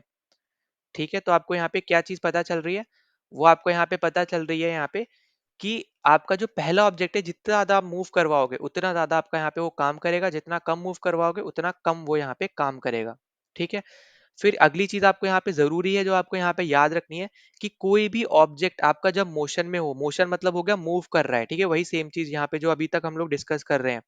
तो ऐसा कोई भी ऑब्जेक्ट जो आपका यहाँ पे मोशन में है, वो एनर्जी को पोजेस करता है। ठीक है, इंपॉर्टेंट पॉइंट है ये, याद रख लेना कि कोई भी ऐसा ऑब्जेक्ट जो यहाँ पे मोशन में है, वो एनर्जी को पोजेस करता है। और यहाँ पे वो कौन सी एनर्जी को पोजेस करता है, तो वो आपकी होती है यहाँ पे काइनेटिक एनर्जी। ठीक, तो ये पॉइंट आपके लिए इंपॉर्टेंट है, जो आपको यहाँ पे याद रखना है कि वो कौन से टाइप की एनर्जी होती है, वो आपकी एनर्जी होती है यहाँ पे काइनेटिक एनर्जी। फिर अगर हम यहाँ पे बात करते हैं यहाँ पे काइनेटिक एनर्जी के बारे में, और भी कुछ दे रखा है यहाँ पे, तो kinetic energy of a body moving with a certain velocity is equal to the work done on it to make it acquire that velocity. अब इसका कहने का मतलब क्या है यहाँ पे, कि आपकी यहाँ पे जो काइनेटिक एनर्जी है कोई भी ऑब्जेक्ट की, कोई भी बॉडी की, जो आपकी यहाँ पे बेसिकली यहाँ पे जो मूव कर रहा है ऑब्जेक्ट, उसकी जो भी काइनेटिक एनर्जी है कोई भी वेलोसिटी के साथ वो मूव कर रहा हो, तो वो इक्वल होती है वर्क डन के, जो भी यहाँ पे वर्क डन उसको चाहिए होता है उस पर्टिकुलर वेलोसिटी को एक्वायर करने के लिए। ठीक है, तो आई होप कि आपको समझ में आ गया हो।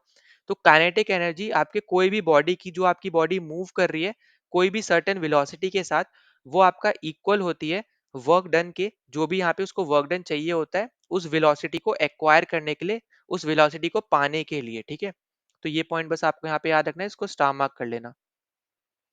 ठीक, फिर नेक्स्ट पे चलते हैं हम लोग यहाँ पे। तो देखो काइनेटिक एनर्जी बेसिकली आपकी यहाँ पे दो चीजों के ऊपर डिपेंड करती है। पहला होता है आपका यहाँ पे मास, दूसरा है आपका यहाँ पे वेलोसिटी। अब देखो इसको समझाने के लिए आपको पता होना चाहिए थ्री इक्वेशन जो हमने यहाँ पे पढ़ रखी थी, तो उसमें से हम यहाँ पे एक इक्वेशन यहाँ पे हम लोग यहाँ पे यूज कर रहे हैं।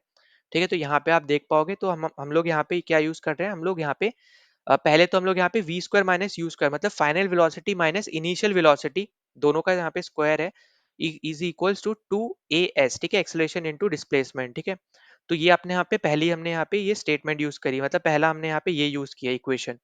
दूसरा हमने क्या किया यहाँ पे, कि इसी की मदद से हमने यहाँ पे s के टर्म्स में हमने इसको इक्वेशन को फॉर्मूले के केस में हमने बना दिया कि v square minus u square upon 2a। ये हमारे पास ये इक्वेशन आ गई। अब हमें यहाँ पे पता है कि F इज इक्वल टू होता है हमारे यहाँ पे m इंटू ए।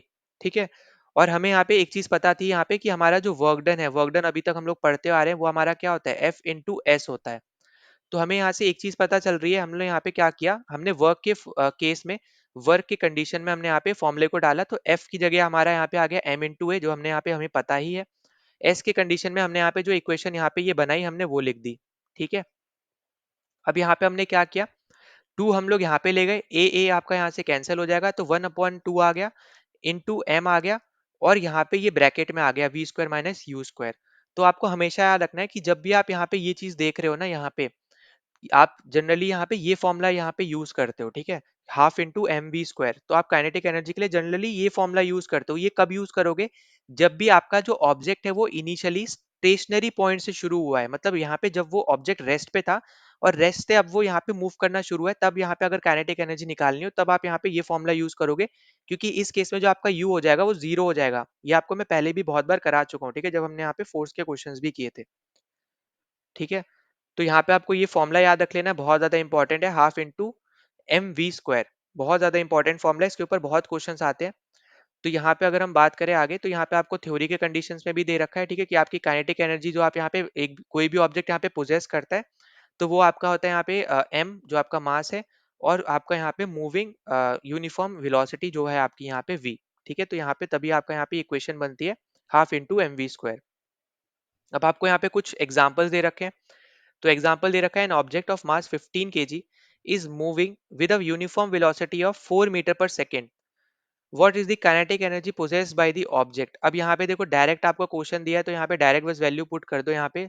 तो 15 kg आपका यहाँ पे ये आ जाएगा, 15 kg आप यहाँ पे पुट कर दो, और बस आपको यहाँ पे एक चीज करनी पड़ेगी यहाँ पे, और वो है आपकी यहाँ पे, अगर आप देखो तो आपको यहाँ पे बस डायरेक्ट वैल्यूज पुट करनी है। ठीक है, और कुछ भी नहीं करना है, एक चीज जो आपको करनी है वो है यहाँ पे बस डायरेक्ट वैल्यू पुट करनी है।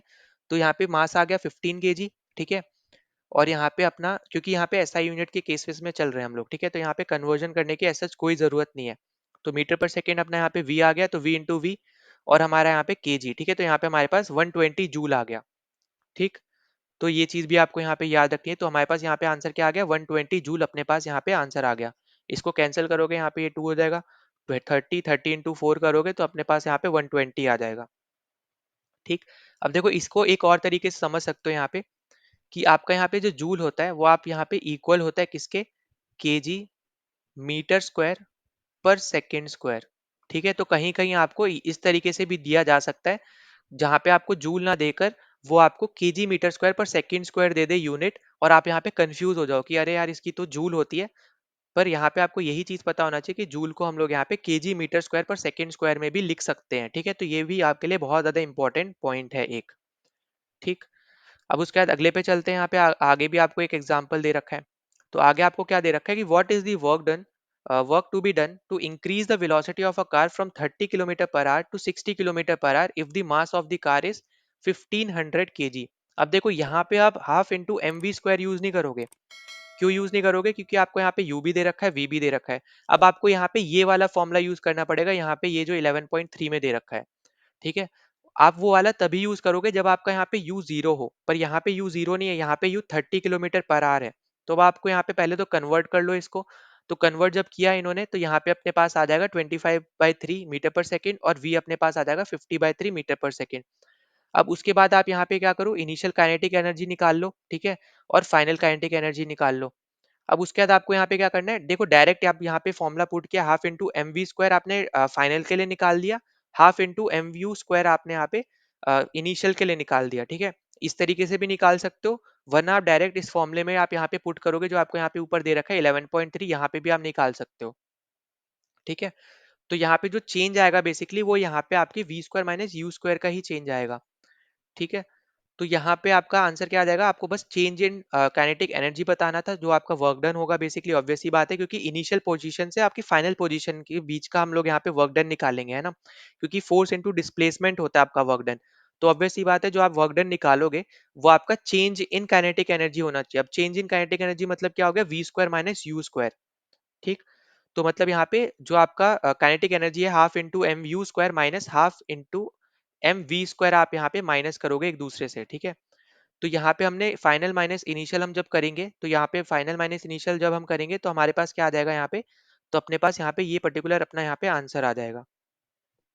ठीक, तो ये भी अपने पास यहाँ पे इंपॉर्टेंट चीज है जो आपको यहाँ पे याद रखनी है। तो अपना जो फॉर्मुलेज है ये आपके लिए बहुत ज्यादा इंपॉर्टेंट है, किसी भी एग्जाम के लिए, आप कोई भी एग्जाम देने जाओ आपको यहाँ पे ये चीज याद होनी। अगले टॉपिक पे चलते हैं जो कि हमारा यहाँ पे होने वाला है पोटेंशियल एनर्जी। तो देखो पोटेंशियल एनर्जी बेसिकली ऐसे टाइप की एनर्जी होती है जो ये आपकी यहाँ पे ट्रांसफर्ड होती है ऑब्जेक्ट के पास, जो ऑब्जेक्ट उस पर्टिकुलर एनर्जी को स्टोर करके रखता है। ठीक है, जैसे मान लो एग्जांपल के तौर पे, जैसे अभी हमने यहाँ पे बात करी थी कि मान लो दो ऑब्जेक्ट है, एक ऑब्जेक्ट ने दूसरे ऑब्जेक्ट की तरफ जब यहाँ पे एनर्जी यहाँ पे लगाई, ठीक है, तो एक एनर्जी जो जो ऑब्जेक्ट लगा रहा है उसने अपनी एनर्जी को लूज कर दिया और दूसरे वाले ने यहाँ पे, क्योंकि उसके ऊपर एनर्जी लग रही है, उसने यहाँ पे गेन कर लिया एनर्जी। ठीक है, तो यहाँ पे क्या हुआ, एनर्जी का ट्रांसफर हुआ। तो जब यहाँ पे एक ऑब्जेक्ट ने दूसरे ऑब्जेक्ट को यहाँ पे जब एनर्जी दी, तो वो जो दूसरा ऑब्जेक्ट है, ठीक है, जब वो यहाँ पे उस एनर्जी को यूज नहीं करता है मूवमेंट करने के लिए, वेलोसिटी बढ़ाने के लिए, स्पीड बढ़ाने के लिए, और वो बस यहाँ पे स्टोर करके रख लेता है, ठीक है, तो वो जो एनर्जी स्टोर हो रही है वो बेसिकली आपकी एक तरीके की पोटेंशियल एनर्जी है। ठीक है, तो ये पॉइंट आपको यहाँ पे याद रखना है, तो वो सब आप यहाँ पे पढ़ सकते हो।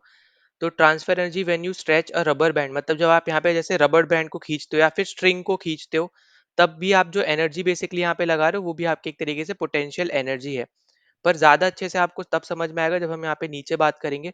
तो देखो यहाँ पे आपको दे रखा है जहां से आपको इजीली समझ में आएगा कि पोटेंशियल एनर्जी बेसिकली है क्या। ठीक है, तो आपको यहाँ पे एक टॉपिक दे रखा है, potential energy of an object at a height.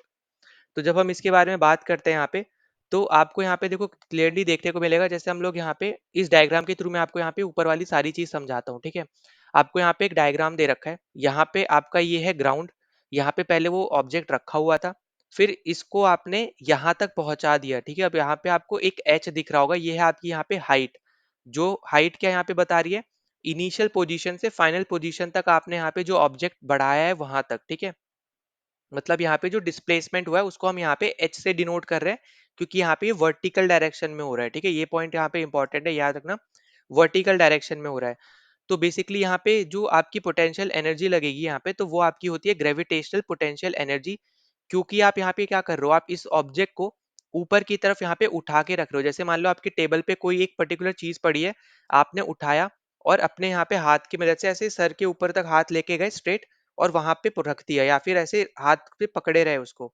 तो आपने यहाँ पे क्या देखा कि आपका इनिशियल पोजीशन वो टेबल था और फाइनल पोजीशन जहाँ पे भी आपका यहाँ पे हाथ है वो है ना। तो यहाँ पे जो एच बना वो क्या बना, आपका जो टेबल का डिस्टेंस था, मतलब जो टेबल का यहाँ पे था वो आपने मान लिया ग्राउंड, वहां से लेके जहां तक आपने वो ऑब्जेक्ट हाथ में पकड़ रखा है वहां तक का आपका जो डिस्टेंस है वो हो गया आपका यहाँ पे एच। ठीक है, और क्योंकि आप अपोजिट डायरेक्शन में लगा रहे हो ये ग्रेविटी के, इसलिए आपका यहाँ पे जो पोटेंशियल एनर्जी का नाम है वो है आपका यहाँ पे ग्रेविटेशनल पोटेंशियल एनर्जी। ठीक है, तो यही आपको यहाँ पे ऊपर दे रखा है, अगर आप पढ़ोगे तो object increases its energy when raised through a height, मतलब जब आप हाइट पे रखते हो ऑब्जेक्ट, तब यहाँ पे उसकी जो ऑब्जेक्ट की यहाँ पे एनर्जी होती है वो यहाँ पे इंक्रीज हो जाती है। तो यही आपसे बोला जा रहा है। फिर आगे बोला जा रहा है कि work is done on it against gravity while it is being raised. मतलब आप जैसे ही उसको ऊपर उठाते हो, रखते हो या फिर पकड़ के रखते हो, कुछ भी बोल लो, तो उस केस में यहाँ पे आप क्योंकि ग्रेविटी के अगेंस्ट काम कर रहे हो, तो बेसिकली यहाँ पे काम हो रहा है क्योंकि आप ग्रेविटी के अगेंस्ट कर रहे हो ये चीज, ठीक है। फिर अगली चीज यहाँ पे इसी पर्टिकुलर चीज को हम क्या बोलते हैं, ग्रेविटेशनल पोटेंशियल एनर्जी बोलते हैं। और इसके बारे में आपको यहाँ पे नीचे दे भी रखा है कि gravitational potential energy of an object at a point above the ground is defined as the work done in raising it from the ground to that point against gravity। मतलब यहाँ पे क्या बोल रहा है कि आपकी ग्रेविटेशनल पोटेंशियल एनर्जी क्या होगी। आपकी ग्रेविटेशनल पोटेंशियल एनर्जी हुई, ये आपका ऑब्जेक्ट ग्राउंड पे रखा है, आपने जो यहाँ पे एनर्जी लगाई इस ऑब्जेक्ट को वर्टिकल डायरेक्शन में ऊपर यहाँ तक पहुंचाने में, जो आपकी एनर्जी लगी ग्रेविटी के अगेंस्ट, उसी को हम क्या बोलते हैं, ग्रेविटेशनल पोटेंशियल एनर्जी बोलते हैं, जो अभी तक मैंने आपको यहाँ पे बताया भी है, ठीक है। फिर उसके बाद आगे आपको जो याद रखना है इंपॉर्टेंट चीज, वो है यहाँ पे इसका फॉर्मूला। तो इसका फॉर्मूला जैसे आपको जैसे पता है कि वर्क का क्या है, एफ इंटू एस है। अब यहाँ पे एस आपका यहाँ पे डिस्प्लेसमेंट नहीं है, यहाँ पे आपका एच माना जाएगा, ठीक है, क्योंकि आप यहाँ पे वर्टिकल डायरेक्शन में जा रहे हो। आप अभी तक काइनेटिक एनर्जी की अगर हम जैसे बात करते हैं या फिर वर्क की जैसे हम बात करते हैं फॉर एग्जांपल, तो एफ इंटू एस अगर हम लिख रहे थे, वहां पे एस आपका डिस्प्लेसमेंट था, ठीक है। तो यहाँ पे आपका क्या हो रहा है, वर्टिकल डायरेक्शन में जा रहे हो, तो हम यहाँ पे एच लिख रहे हैं, एम जी एच आपका यहाँ पे बेसिकली हो जाएगा, क्योंकि फोर्स है आपका यहाँ पे एम जी, जैसे मैंने बताया F m into a m into g, दोनों फॉर्मुलेज आप यहाँ पे यूज करते हो। और यहाँ पे ग्रेविटी का यहाँ पे यूज हो रहा है, तो आप एम जी लोगे।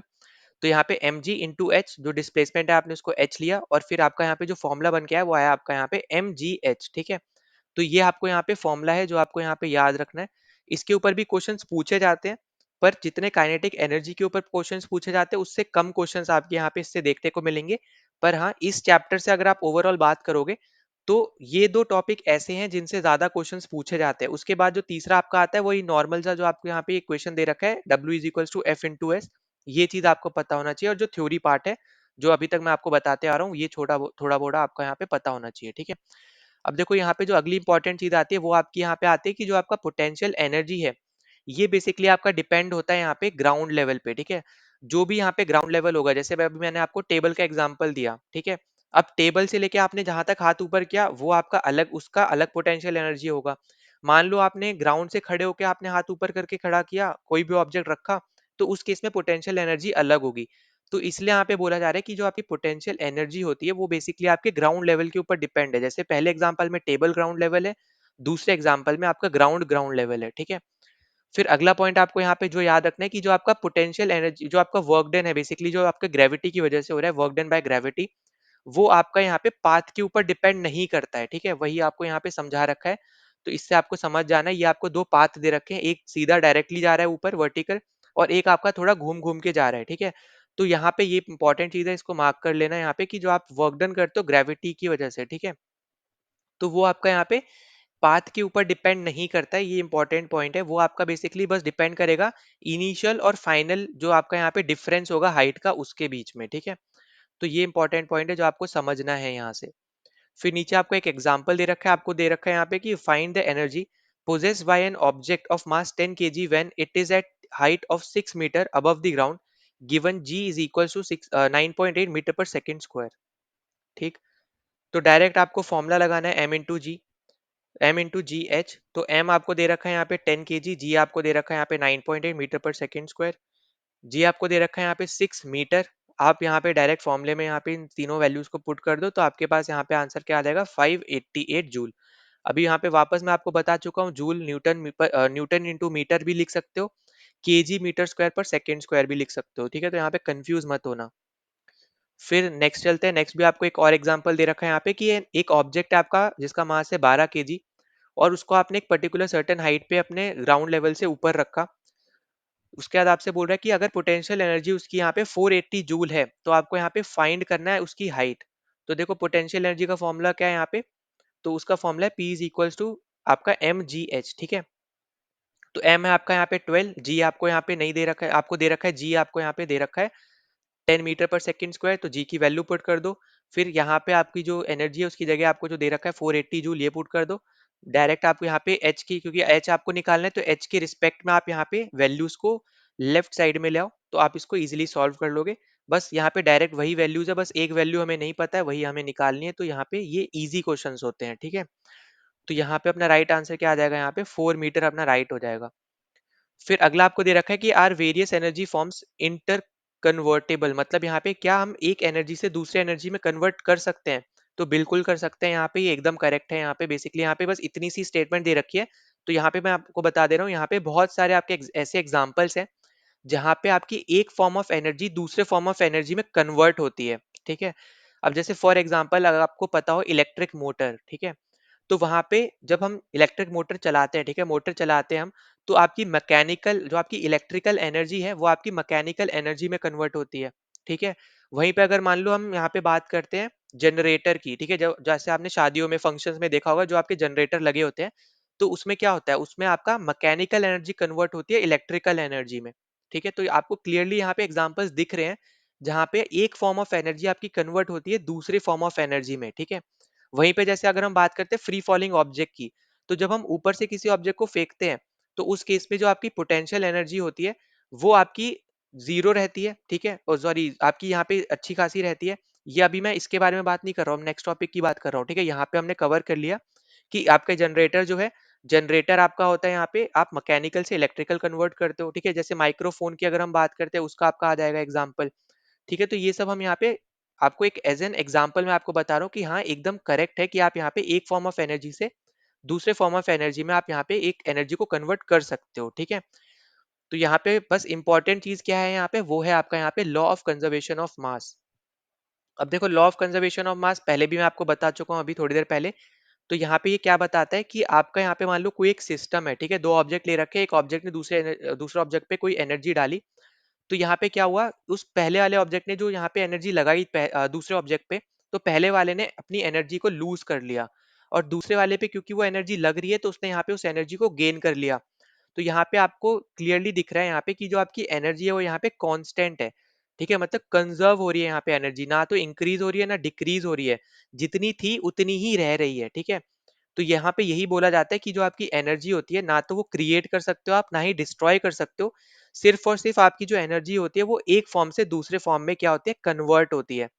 तो यही आपको यहाँ पे दे रखा है, अगर आप पढ़ोगे यहाँ पे, तो यहाँ पे आपको दे रखा है law of conservation of energy. According to this law, energy can only be converted from one form to another, it can neither be created nor destroyed, ठीक है। तो यही चीज मैंने आपको यहाँ पे बताई है, वही आपको यहाँ पे बताया जा रहा है, ठीक है। फिर अगर हम यहाँ पे आगे बात करते हैं इसके बारे में, तो आगे आपको देखो क्या दे रखा है। तो नीचे आपको दे रखा है यहाँ पे, ये आपके हर एक तरीके में लगेगा, ठीक है, मतलब यहाँ पे कोई भी सिस्टम हो जहाँ पे एनर्जी का केस आ रहा है, तो हर एक सिस्टम में आपका ये बेसिकली लगने वाला है कि जहाँ पे आपकी एनर्जी जो होगी वो यहाँ पे कंजर्व होगी, ठीक है, मतलब कांस्टेंट ही रहने वाली है पूरे सिस्टम में, ठीक। अब जैसे अगर हम, जैसे अभी मैं आपको यहाँ पे समझा रहा था फ्री फॉलिंग ऑब्जेक्ट का केस, ठीक है। अब यहाँ पे आपको बेसिकली समझाया जा रहा है कि फ्री फॉलिंग ऑब्जेक्ट में कैसे आपकी एनर्जी कंजर्व है, ठीक है, यही आपको एज एन एग्जाम्पल समझाया जा रहा है। तो जैसे मान लो यहाँ पे एक कोई बिल्डिंग है, ठीक है, इस साइड में मान लो यहाँ पे कोई बिल्डिंग है, यहाँ पे आप खड़े हो, यहाँ से आपने एक बॉल को फेंका, ठीक है। तो जब आपने इस बॉल को फेंका, तो जब वो ऊपर से गिर रही है ना, तो उस टाइम में उसके पास पोटेंशियल एनर्जी है, पर काइनेटिक एनर्जी उसकी जीरो होगी। क्यों क्यों होगी जीरो? क्योंकि काइनेटिक एनर्जी का फॉर्मूला क्या होता है, half into m v square. V क्या आपका वेलोसिटी है, वेलोसिटी आपका फ्री फॉलिंग ऑब्जेक्ट का जीरो रहेगा, ठीक है। ये इंपॉर्टेंट चीज है जो आपको यहाँ पे याद रखनी है। अब जब हमने यहाँ पे ऊपर से फेंका उसको, तो हमें यहाँ पे क्या दिखा कि आपकी जो पोटेंशियल एनर्जी है वो आपकी यहाँ पे एम जी एच है, और काइनेटिक एनर्जी आपकी जीरो है। मतलब यहाँ पे शुरू के टाइम में आपका यहाँ पे जो एनर्जी आया वो आपका यहाँ पे कुछ इस तरीके से आया, ये आपका पोटेंशियल एनर्जी हो गया, ये आपका यहाँ पे काइनेटिक एनर्जी हो गया, ठीक है। अब जैसे जैसे आपका ये ऑब्जेक्ट नीचे जाता जाएगा, वैसे वैसे आपकी जो पोटेंशियल एनर्जी है वो यहाँ पे जीरो की तरफ बढ़ती जाएगी, और काइनेटिक एनर्जी यहाँ पे आपकी इंक्रीज होती जाएगी। मतलब यहाँ पे आपको यहाँ से क्या पता चल रहा है कि ये एक तरीके से वाइस वर्सा है, ठीक है। तो जैसे ही आपकी ये जो बॉल है ये ग्राउंड पे टच होगी, वैसे ही आपकी जो काइनेटिक एनर्जी है ये आपकी कन्वर्ट हो जाएगी, हाफ एम वी स्क्वायर बन जाएगा यहाँ पे ये, और आपकी पोटेंशियल एनर्जी इस टाइम पे जीरो हो जाएगी। तो इसलिए यहाँ पे बोला जा रहा है कि आपकी जो एनर्जी है वो आपकी एक से दूसरे फॉर्म में कन्वर्ट भी हो सकती है, पर क्रिएट और डिस्ट्रॉय नहीं हो सकती। इसलिए बोलते हैं यहाँ पे कि कंजर्व हो रही है यहाँ पे आपकी एनर्जी। आपको क्लियरली दिख रहा है कि आपने कोई भी एनर्जी बढ़ाई नहीं है, आपकी जो पहले एनर्जी थी उतनी ही एनर्जी रही है, ठीक है। तो यही चीज आपको समझनी है। ऊपर से फेंकते टाइम पोटेंशियल एनर्जी आपकी रहेगी, काइनेटिक एनर्जी जीरो हो जाएगी। नीचे जैसी ग्राउंड लेवल तक आएगी तो काइनेटिक एनर्जी आपकी इंक्रीज हो जाएगी और पोटेंशियल एनर्जी जीरो हो जाएगी। तो इस तरीके से आपकी यहाँ पे कंजर्व हो जा रही है एनर्जी, ठीक है, ना ही इंक्रीज हो रही है ना ही डिक्रीज हो रही है। तो यही आपको यहाँ पे दे रखा है कि एक तरीके से यहाँ पे ये क्या है, कांस्टेंट है। ठीक। फिर अगला यहाँ पे टॉपिक आपको दे रखा है यहाँ पे रेट ऑफ डूइंग वर्क। तो बेसिकली यहाँ पे रेट ऑफ डूइंग वर्क की बात हो रही है, तो यहाँ पे बेसिकली पावर की बात की जा रही है। ठीक। तो देखो पावर की अगर हम यहाँ पे बात करेंगे तो जैसे हमें पता है कि जो ज्यादा शक्तिशाली होता है इंसान भी, अगर हम बात करें तो वो ज्यादा वेट उठा सकता है ना। तो वैसे ही आपने जैसे देखा होगा कि जो आपकी व्हीकल है, ठीक है, तो जितनी ज्यादा स्ट्रांग व्हीकल होगी, जिसकी जितनी ज्यादा स्पीड होगी, उतना ज्यादा वो वर्क कर सकती है। जैसे अभी तक हम ऊपर डिस्कस करते आ रहे थे, जिस जो जितना ज्यादा मूव करेगा तेजी से वो उतना ज्यादा वर्क कर पाएगा। तो ऑब्वियस सी बात है कि यहाँ पे जो जितनी ज़्यादा पावरफुल व्हीकल होगी, ठीक है, जिसकी स्पीड जितनी ज़्यादा होगी उतना ज़्यादा यहाँ पे वर्क कर पाएगी। जिसकी स्पीड कम होगी, जो ज़्यादा बहुत कम आपकी पावरफुल होगी, उसकी जो यहाँ पे आप ऐसे समझ सकते हो, जो यहाँ पे पावर होगी, ठीक है, वो आपकी क्या होगी, यहाँ पे कम होगी। ठीक है, तो वर्क डन भी उसका क्या हो जाएगा, यहाँ पे कम होगा, है ना। तो इसलिए हम लोग यहाँ पे क्या बोल सकते हैं कि जो आपका पावर है वो बेसिकली यहाँ पे एक तरीके का मेजर है स्पीड का। ठीक है, स्पीड ऑफ वर्क डन मतलब यहाँ पे किस स्पीड से आप काम कर रहे हो, ये आपका बताता है, क्या पावर बताता है ये चीज। ठीक है, तो जैसे अभी मैंने बताया कोई एक फास्ट आपकी व्हीकल है जो बहुत तेजी से स्पीड में मूव कर रही है, तो जितनी तेजी से वो मूव करेगी उतनी उतना ज्यादा वो काम करेगी, उतना ज्यादा वर्क डन करेगी। जितनी कम स्पीड से मूव करेगी उतना कम वो यहाँ पे काम करेगी। तो यही चीज आपको बताई जा रही है कि जो आपका पावर है वो बेसिकली आपका एक तरीके से मेजर है स्पीड का, कि आप किस तरीके कितनी स्पीड से आप यहाँ पे काम कर पाते हो। ठीक है, यही चीज आपकी पावर बताती है कि कितनी तेजी से कितने स्लो तरीके से आप किसी काम को करते हो, ये आपका पावर बताता है। ठीक है, अब उसके बाद आपको यहाँ पे एक फॉर्मूला यहाँ पे याद रखना है बेसिकली, कि power is equals to work upon time. बहुत इंपॉर्टेंट फॉर्मूला है, इसको जितना स्टार मार्क करना है कर सकते हो। यहाँ पे डायरेक्ट क्वेश्चंस आपको इससे रिलेटेड देखने को मिल जाएंगे। ठीक है, तो यहाँ पे आपको वही दे रखा है कि जो आपका पावर होता है उसको आप डिफाइन करते हो रेट ऑफ डूइंग वर्क और the rate of transfer of energy. ठीक, तो यहाँ पे जैसे rate of transfer of energy और रेट ऑफ डूइंग वर्क क्यों हो गया, क्योंकि आपको जैसे मैंने बताया कि यहाँ पे दोनों के ही ऐसे ऐसा यूनिट क्या होते हैं, जूल होते हैं, है ना। तो दोनों के केस में आप यहाँ पे ये चीज लिख सकते हो। तो यहाँ पे अगर आप बात करते हो यहाँ पे यूनिट की इसके, ठीक है, तो पावर की यूनिट होती है वॉट। ठीक है, WATT, WHAT नहीं, WATT। ठीक है, वॉट। और यहाँ पे इसको सिंबल हम यहाँ पे किससे करते हैं, कैपिटल W से लिखते हैं। ठीक है, इसको, तो ये भी आपके लिए इंपॉर्टेंट है। फिर 1 वॉट आपका यहाँ पे इक्वल होता है 1 जूल पर सेकेंड के। या फिर आप इस तरीके से भी लिख सकते हो, इस तरीके से भी लिख सकते हो। ठीक है, तो मैं आपको रिकमेंड करूंगा कि आप इस तरीके से लिखो, ताकि जब आप यहाँ पे एग्जाम दे रहोगे ना, क्योंकि एग्जाम में आपको इस तरीके से लिखा हुआ नहीं मिलेगा, आपको यहाँ पे ये इस सिंबल्स में लिखा हुआ मिलेगा। तब आपको पता होना चाहिए कि जे का मतलब क्या है, एस का मतलब क्या है। ठीक है, तो इस तरीके से लिखोगे तो आप अभी से प्रैक्टिस करते रहोगे। ठीक, अब उसके अलावा अगर हम यहाँ पे आगे बात करते हैं, तो यहाँ पे आपको दे रखा है 1 किलो वॉट आपका होता है 1000 वॉट्स। 1 किलो वॉट आपका यहाँ पे 1000 वॉट, इस तरीके से भी लिख सकते हैं हम यहाँ पे। ठीक है, फिर 1 किलो वॉट आपका यहाँ पे, क्योंकि वॉट को यहाँ पे जूल पर सेकेंड में लिखते हैं, तो हम इस तरीके से भी लिख सकते हैं। तो वही सेम चीज आपको यहाँ पे दी जा रही है कि वॉट को हम लोग यहाँ पे जूल पर सेकेंड में भी हम लोग यहाँ पे लिख सकते हैं। ठीक है, तो यहाँ पे इस तरीके से भी हम यहाँ पे इसको लिख सकते हैं, वही चीज आपको यहाँ पे बताई जा रही है। और जब यहाँ पे एनसीईआरटी में ऐसी चीजें दी गई हैं, तो यहाँ पे ये हमारी ड्यूटी है कि हम यहाँ पे इसको नोट डाउन करें और इसको हम हमेशा यहाँ पे याद रख के जाएं। ठीक है, क्योंकि आपके ऑप्शंस में ऐसे ही यूनिट्स आपको दी जाएंगी आपको कंफ्यूज करने के लिए, क्योंकि क्वेश्चन तो इजी सा होगा, पर यूनिट्स में आपसे खेल लिया जाएगा। ठीक है, कहीं पे आपको केजी में क्वेश्चन दे रखा है पर मीटर में पूछ लिया। ठीक है, अब ये तो सिंपल सा हो गया, आप कन्वर्ट कर लोगे। पर आपको अगर पता ही नहीं है, आपको जूल में क्वेश्चन दे रखा है पर आपको ऑप्शंस में दे दिया, मान लो यहाँ पे जूल का पूछ लिया यहाँ पे, और ऑप्शन में दे दिया केजी मीटर स्क्वायर पर सेकेंड स्क्वायर। अब आपको पता ही नहीं है कि यहाँ पे जूल को हम इस तरीके से भी लिखते हैं, या फिर वॉट का कुछ दे दिया और उसमें आपको ऑप्शन में दे दिया joule into joule upon second. तो आपको यही नहीं पता है कि वॉट को हम लोग जूल पर सेकेंड में भी लिखते हैं, तो आप क्वेश्चन नहीं सॉल्व कर पाओगे। ठीक है, तो इसलिए हमें यहाँ पे ये चीज पता होनी चाहिए कि किस यूनिट को हम किस और तरीके से भी लिख सकते हैं। ठीक है, और यहाँ पे हम लोग एवरेज पावर की भी हम यहाँ पे कंसिडर करते हैं, एवरेज पावर वगैरह को। अब उसके बाद आपको यहाँ पे एग्जांपल्स दे रखे हैं कि two girls each of weight 400 newton climb up a rope through a height of 8 meter. We name one of the girl A and other B. Girl A takes 20 seconds while B takes 50 seconds to accomplish the task. What is the power expended by each girl? ठीक है, अब आपको यहाँ पे basically power बतानी है। तो अभी तक हमें देखो यहाँ पे क्या पता चल रहा है। तो सबसे पहले अगर हम यहाँ पे देखते हैं, तो हमें यहाँ पे क्या-क्या दे रखा है, हम पहले वो नोट डाउन कर लेते हैं, ठीक है? तो हमें यहाँ पे वेट दे रखा है 400 न्यूटन। मैंने आपको पहले ही बता रखा है वेट और मास में दोनों में फ़र्क होता है। वेट आपका एक तरीके का फ़ोर्स है, तभी इसकी एसआई यूनिट है आपकी यहाँ पे न्यूटन है, ठीक है? तो वेट आपका यहाँ पे फ़ॉर्मूला क्या होता है वेट का? m इंटू जी होता है और आपका वेट अलग-अलग जगह पे अलग-अलग होगा पर मास आपका कांस्टेंट रहता है, ठीक है? ये बार-बार मैं बता रहा हूँ, इंपॉर्टेंट चीज़ है, याद रखना। तो mg हमें दे दिया यहाँ पे 400 न्यूटन, डिस्प्लेसमेंट हमें दे रखा है यहाँ पे 8 मीटर और टाइम हमें दे रखा है पहले वाले लड़की का 20 सेकंड, ठीक है? अब उसके बाद आपको यहाँ पे पावर का फॉर्मूला पता है, पावर का फॉर्मूला अभी हमने क्या देखा था, पावर होता है आपका यहाँ पे W अपॉन टी, ठीक है? और W हमने यहाँ पे देखा, W हमारा क्या हो गया यहाँ पे mgh अपॉन टी, ठीक है? Work upon time. तो वर्क अपना यहाँ पे क्या हो जाएगा, mgh अपॉन टी हो जाएगा। तो अब इसको बस डायरेक्टली आप यहाँ पे फॉर्मूले में भर दो। mg आपका यहाँ पे दे रखा है 400, h दे रखा है 8, तो 400 इंटू 8 अपॉन 20। तो अब आप इसको जब सॉल्व करोगे तो आपके पास यहाँ पे क्या आ जाएगा, 160 वॉट आ जाएगा। उसी तरीके से दूसरे वाले की भी सारी चीजें हमें दे रखी हैं, 400 न्यूटन दोनों का सेम है, 8 मीटर उसकी हाइट सेम ही है, ठीक, बस यहाँ पे टाइम अलग है। तो इसको भी डायरेक्टली यहाँ पे पुट करोगे तो 64 वॉट आपका यहाँ पे आ जाएगा। अब वॉट की जगह हम लोग यहाँ पे और क्या लिख सकते थे, हम लिख सकते थे यहाँ पे जूल पर सेकेंड, ठीक है? इस तरीके से भी लिख सकते हैं इसको, या फिर इस तरीके से भी हम लोग यहाँ पे इसको लिख सकते हैं, ठीक है? फिर अगला यहाँ पे एग्जाम्पल एक और दे रखा है। एग्जाम्पल क्या दे रखा है कि a boy of mass 50 KG runs up a staircase of 45 steps in 9 seconds.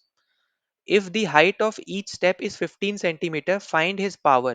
Take g is equals to 10 metre per second square. अब देखो हमें मास दे रखा है 50 केजी। अब हमें यहाँ पे मास दे रखा है, ठीक है? यहाँ पे देखो वापस से बता रहा हूँ, वेट नहीं दे रखा है, मास दे रखा है। तो हमें वेट का फॉर्मूला पता है, m इंटू जी होता है, ठीक है? तो m हमें पता है यहाँ पे 50, जी हमें दे रखा है यहाँ पे 10, इसको कर दो आपके पास आ जाएगा यहाँ पे वेट, ठीक है? 500 न्यूटन आपके पास क्या आ गया, वेट आ गया। फिर उसके बाद हाइट की बात करें तो आपको यहाँ पे बोल रखा है कि हर एक स्टेयरकेस जो है यहाँ पे 15 सेंटीमीटर का है और 45 आपके पास यहाँ पे सीढ़ियां हैं, ठीक है? और हर एक सीढ़ी आपकी 15 सेंटीमीटर की, तो ऑब्वियस सी बात है 45 इंटू 15 करोगे तो आपके पास हाइट आ जाएगी 6.75 मीटर, आपके पास यहाँ पे हाइट आ गई। टाइम आपको दे ही रखा है यहाँ पे 9 सेकंड्स, तो आप यहाँ पे डायरेक्ट लिख दो। अब उसके बाद फिर सिंपल आपको बस यहाँ पे फॉर्मूला पुट करना है, m g h upon t, उसमें बस वैल्यू पुट कर देनी है। तो आपके पास यहाँ पे 375 वॉट आपके पास यहाँ पे आंसर आ जाएगा, ठीक है? डायरेक्ट फॉर्मूला है, बस यहाँ पे ये इंपॉर्टेंट चीज है जो आपको यहाँ पे समझनी है, वेट और मास का डिफरेंस। अब यहाँ पे कुछ ऐसे भी होंगे वो यहाँ पे डायरेक्ट 50 करके यहाँ पे सॉल्व कर देंगे आंसर, तो वो आप यहाँ पे गलत कर रहे हो, ठीक है? ये इसलिए यहाँ पे आपको पहले चैप्टर समझाया गया था वेट और मास वाला, तभी वहां पे वो टॉपिक भी आया था बेसिकली वेट और मास का, जो हमने यहाँ पे चैप्टर किया है। तो इसलिए आपको यहाँ पे, तभी मैं बोल रहा हूँ कि आपको सीक्वेंस वाइज चैप्टर में जाना है, ठीक है? कभी भी आप ऐसे नहीं जाओगे कि डायरेक्ट अभी चलो पहले ग्रेविटेशन कर लेते हैं, फिर हम लोग यहाँ पे इससे पहले जो हमने फोर्स किया चैप्टर वो हम लोग करेंगे, फिर उससे पहले जो हमने मोशन किया फिर वो करेंगे। रिवर्स ऑर्डर में नहीं जाना, सीक्वेंस वाइज जाना है, जैसे भी आपको यहाँ पे एनसीईआरटी में दे रखा है उस हिसाब से, ठीक है? क्योंकि कुछ ना कुछ आपका यहाँ पे आने वाले चैप्टर में यूज होगा पिछले चैप्टर्स का, जैसे यहाँ पे हो रहा है। फिर आगे आपको टॉपिक दे रखा है कमर्शियल यूनिट ऑफ एनर्जी। अब देखो commercial unit of energy basically आपको ये टॉपिक इसलिए दे रखा है, ये बताने के लिए कि क्योंकि आपकी जूल जो है यहाँ पे बहुत ज्यादा छोटी यूनिट है। तो जब भी हम यहाँ पे देखते हैं ना कि हम अपने घरों में जैसे हम बात करते हैं तो आपसे आपके यहाँ पे जैसे बिल आता है, तो आपके में जो आपका बिल होता है इलेक्ट्रिसिटी बिल, उसमें लिखा होता है कि आपने जैसे फॉर एग्जांपल 80 यूनिट्स खर्च कर दी, ठीक है, एक महीने में, या फिर 76 यूनिट खर्च कर दी, 200 यूनिट खर्च कर दी। तो वो जो यूनिट है ना वो बेसिकली आपका किलोवाट आर में है, ठीक है, जूल में नहीं है। वो आपका किसमें, किलोवाट आवर में है। तो यही चीज आपको यहाँ पे दे रखी है कि आप कोई भी जैसे हाउस होल्ड हो गया, इंडस्ट्री हो गया, कमर्शियल एस्टेब्लिशमेंट कोई भी हो गया जहाँ पे भी इलेक्ट्रिसिटी जा रही है, जहाँ पे आपका बिल निकल के आ रहा है, तो उसमें जो एक यूनिट होती है वो बेसिकली आपकी 1 किलोवाट आवर होती है, ठीक है, जिसको हम लोग यहाँ पे इस तरीके से भी हम लोग यहाँ पे लिखते हैं, ठीक है?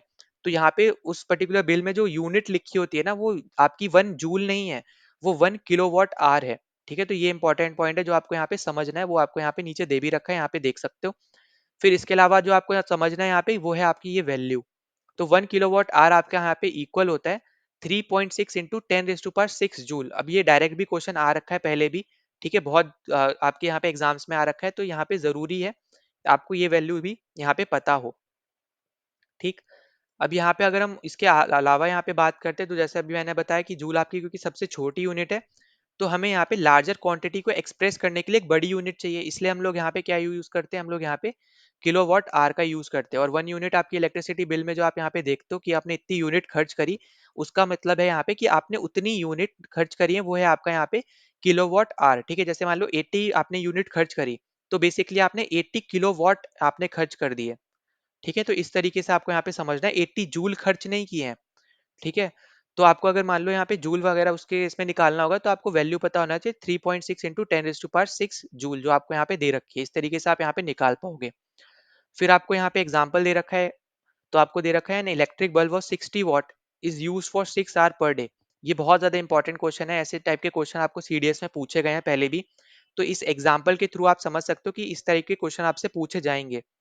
तो यहाँ पे बोला जा रहा है आपके पास एन इलेक्ट्रिक एक आपके पास इलेक्ट्रिक बल्ब है, आपका यहाँ पे उसका पावर है यहाँ पे बेसिकली 60 वॉट। ठीक है, 60 वॉट क्या है, यहाँ पे पावर है, पावर का यूनिट आपकी वॉट होती है, तो ये पावर है। ठीक है, और आप यहाँ पे यूज करते हो 6 घंटे हर दिन।